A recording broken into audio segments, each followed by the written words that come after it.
అందరికీ నమస్తే. ఆంధ్రప్రదేశ్లో నియోజకవర్గాల పునర్విభజన అనేది సహజంగా ఇప్పుడు జరుగుతూ ఉంది. ప్రతి 20 సంవత్సరాలకు ఒకసారి జరగాలి కదా, దానికి సంబంధించి ఇప్పుడు జరుగుతూ ఉందన్నమాట. అయితే పార్లమెంటు పరిధికి వస్తే ప్రస్తుతం ఒంగోలు పార్లమెంట్ని ఎస్సీగా అంటే రిజర్వేషన్గా మార్చే అవకాశాలు అయితే కనిపిస్తూ ఉన్నాయి. ఎప్పటి నుంచో ఎక్కువగా ఎస్సీగా నడిచినటువంటి బాపట్ల పార్లమెంట్ని జనరల్ చేసే అవకాశాలు కనిపిస్తూ ఉన్నాయి. అయితే ఈ రెండు పార్లమెంట్ సెగ్మెంట్లో కూడా అంటే బాపట్ల తీసుకున్నా అదేవిధంగా ఒంగోలు తీసుకున్నా కూడా ఎస్సీ జనాభా అనేది ఎక్కువగానే ఉన్నారు ఇక్కడ.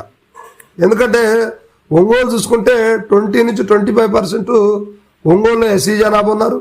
అదేవిధంగా బాపట్ల తీసుకున్నా కూడా 25 నుంచి 30% మంది ఎస్సీ జనాభా కలిగి ఉన్నటువంటి ఈ రెండు నియోజకవర్గాల్లో కూడా అంటే పార్లమెంట్ నియోజకవర్గాల్లో కూడా ఎస్సీ సామాజిక వర్గ ప్రజలు ఎక్కువ కనిపిస్తారు. అందువల్ల ఇది ఫస్ట్ నుంచి ఎస్సీగా ఉంది, మధ్యలో ఒకసారి ఓసీ అయింది, ఆ తర్వాత మరలా ఎస్సీ అయింది అనమాట. మళ్ళీ ఇప్పుడు జనరల్ చేసే ప్రక్రియ అయితే ఇప్పుడు కనిపిస్తూ ఉంది. అదేవిధంగా ఒంగోలు మొట్టమొదటి నుంచి కూడా ఇది రిజర్వేషన్ కాలేదు. అసెంబ్లీ స్థానాలు మారుతూ వచ్చాయి కానీ ఒంగోలు మాత్రం జనరల్గానే ఉంది.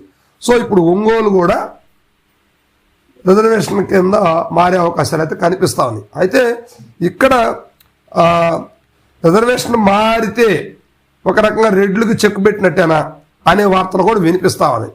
అయితే ఇప్పుడు తెలుగుదేశం పార్టీ తరఫున మాగుంట శ్రీనివాసరెడ్డి గారు అంటే ఈయన గతంలో కాంగ్రెస్ పార్టీ, ఆ తర్వాత వైసీపీ, ఇప్పుడు తెలుగుదేశం పార్టీ.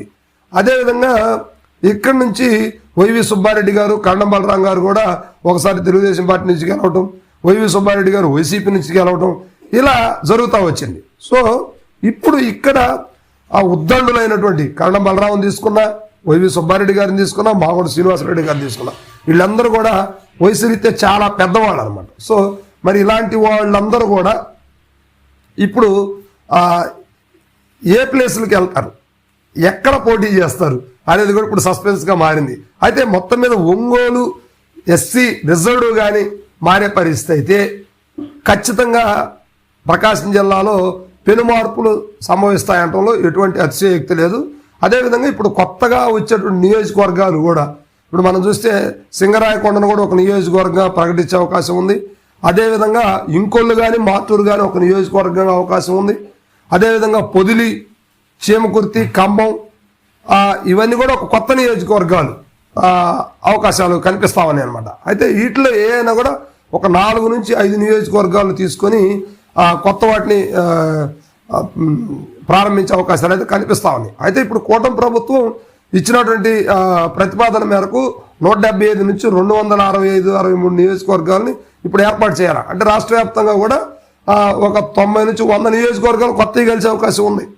మరి ఇలాంటి పరిస్థితుల్లో ఈ 100 నియోజకవర్గాలు సడలింపు చేయాలంటే ఆషామాషి విషయం కాదు. ఇప్పటికే ప్రతి మండలానికి ప్రతి నియోజకవర్గానికి కొన్ని చోట్ల 3 మండలాలు, 4 మండలాలు, 5, 6 మండలాలు, 7 మండలాలు కూడా ఉన్న పరిస్థితులు ఉన్నాయి. అలాంటివన్నీ కూడా ఇప్పుడు కట్ చేస్తూ ఒక కొత్త నియోజకవర్గంగా తీసుకొచ్చే ప్రక్రియని ఇప్పుడు కూటమి ప్రభుత్వం నెరవేర్చబోతుంది అనమాట. దీనివల్ల అయితే ఇప్పుడు కూటమికి అనుకూలంగా ఈ నియోజకవర్గాలు ఏర్పరుస్తారా లేదా వైసీపీకి అనుకూలంగా ఏమైనా అవకాశం ఉంటుందా అనేది కూడా ఇప్పుడు ప్రతిపక్షంలో అంటే వైసీపీలో ఒక టెన్షన్ మొదలైంది.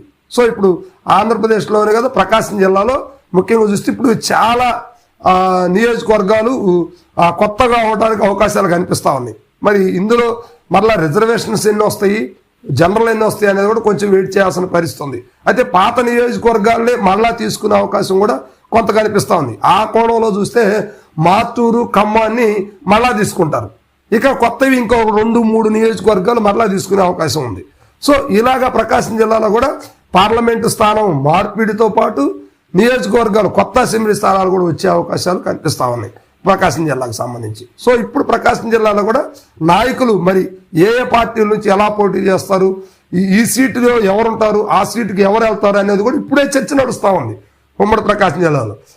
మరి ఇలాంటి పరిస్థితులన్నీ జరగాలంటే మరి నెక్స్ట్ ఎప్పుడైతే నియోజకవర్గ సడలింపు జరుగుతుందో ఆ పునర్విభజన జరిగాక అక్కడికి ఈ నాయకులు ఎలా సర్దుబాటు అవుతారని కూడా ఇప్పుడు వెయిట్ చేయాల్సిన పరిస్థితి. దీనికే కొంతమంది చాప కింద నీరులాగా ఆ నియోజకవర్గానికి అవకాశం ఉంటే నేను వెళ్తానంటూ కొన్ని చోట్ల పోటీలు కూడా జరుగుతా ఉన్నాయి. అయితే ఆయా పార్టీలకు సంబంధించిన అధినాయకత్వం ఇంకా అనుమతులు ఇవ్వలేదు కాబట్టి దాన్ని బట్టి తర్వాత ఎలా నడుస్తారు ఏంటి అనేది మాత్రం వెయిట్ చేయాల్సిన పరిస్థితి ఉంది. Thank you.